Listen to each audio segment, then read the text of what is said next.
결정문을 어떤 순서로 읽느냐 이에 따라서도 전원 일치를 받는지 아니면 이견이 엇갈렸는지 이 대목을 엿볼 수 있다고 하는데요.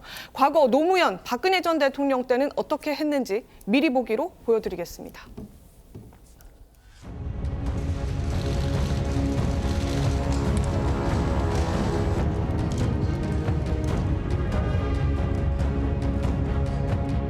이를 기각하기로 하여 주무가 다시 결정한다. 주문 이 사건 18점을 기각한다.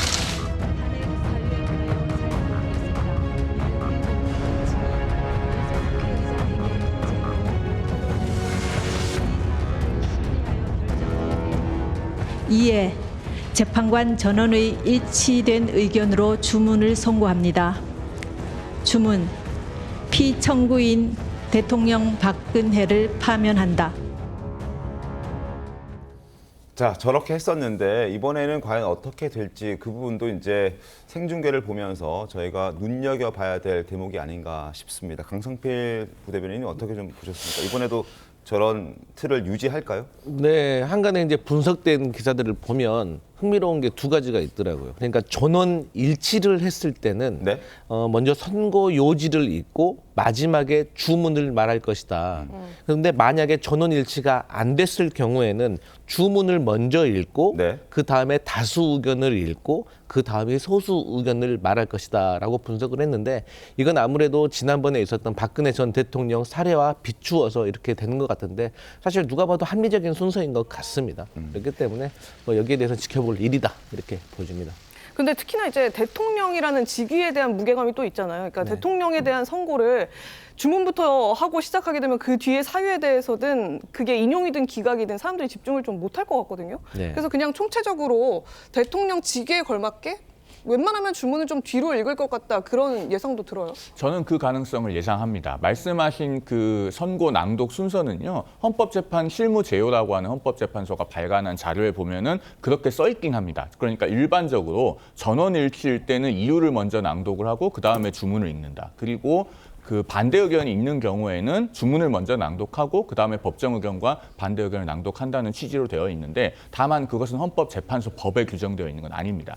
오늘도 헌법재판관들이 평일에 하는데 뭐 선고에 관련된 절차적인 사항들을 의논한다고 그렇게 언론 보도되고 있거든요. 그러면은 만약에 반대 의견이 있는 경우라면은 그 선고 낭독의 순서를 어떻게 할 것인가 이것에 관해서도 논의가 있을 겁니다. 왜냐하면 이 대통령 탄핵 심판이라고 하는 사건은 다른 사건들과 사회적 관심과 중요성이 워낙에 다르지 않습니까? 그 결정에 대한 수용성 그리고 우리 사회의 승복 가능성이 굉장히 중요한데 주문부터 낭독하고 나면 말씀하신 것처럼 그 이유에 대한 관심도는 현저히 떨어지고 각자 가지고 있는 생각에 따라서 내 생각과 다른 주문이 낭독되면 그 뒤의 내용은 듣지 않는 경우가 생기겠죠. 그러면은 수용성, 승복 가능성이 현저히 떨어지기 때문에 헌법재판소가 그런 부분에 대해서도 만약에 반대 의견이 있는 상황이라면 어떤 방식으로 선고를 할 것인가에 대해서 오늘쯤에는 논의를 하고 있을 것이다. 저는 그렇게 예상합니다. 근데 이재명 대표 그때 무죄 2심 나왔을 때도 사실 너무 길게 앞에 얘기를 해버리는 바람에 이게 무죄야 유죄야 사실 궁금하기도 했었고 그래서 그때 든 생각은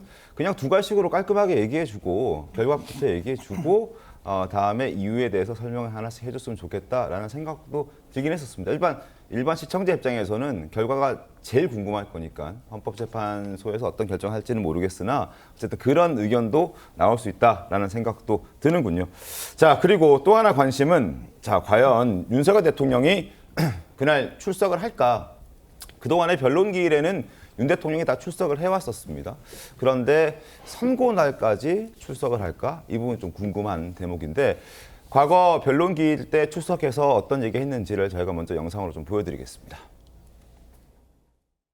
이번 그 사건을 보면은 실제 아무런 일도 일어나지 않았는데 뭐 지시를 했니, 지시를 받았니, 뭐 이런 얘기들이 마치 어떤 호수 위에 떠 있는 무슨 달그림자 같은 거를 쫓아가는 그런 느낌을 좀 많이 받았고요.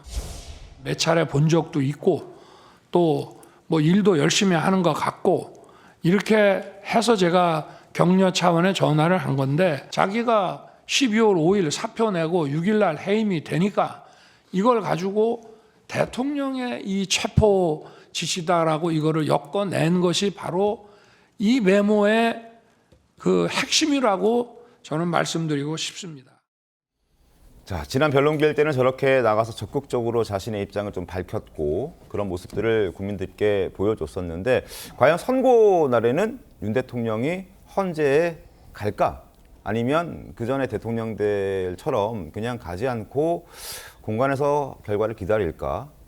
어떻게 좀 보십니까? 박민영 대변인께서는? 저는 출석할 가능성 크지 않다라고 크지 않다? 보고 있습니다. 왜냐하면 사실 구속 취소 직후부터 야당의 여러 공세들이 있지 않았습니까? 뭐 관저 정치를 할 것이다, 뭐 길거리 정치를 할 것이다, 여러 추측들이 있었지만 사실 재난 상황에 대해서 좀 유감 메시지를 내는 것 외에는 정말 극도로 행보를 절제를 하고 있는 상황이거든요. 네. 그 연장선에서 좀 차분히 결과를 지켜보지 않을까 하는 점이 하나가 있고요. 또한 이게 변론기일 같은 경우에는 직접 참석해서 아까 이제 말씀하신 것처럼 그렇게 직접 입장을 밝히는 그런 의의가 있지만 사실 선고일에 출석하는 것은 그냥 결과를 기다리는 것 외에 좀 특별한 의미가 없는 거거든요. 그러니까 변론기일에서는 직접 참석을 해보니 왜곡된 내용들이 참 많더라. 이제 그런 소회를 밝혔을 만큼 좀 적극적인 모습을 보였던 반면 선고일은 좀 그 특성이 다르기 때문에 굳이 출석을 할 이유가 없다라고 판단할 수 있다라고 저는 보고 있습니다.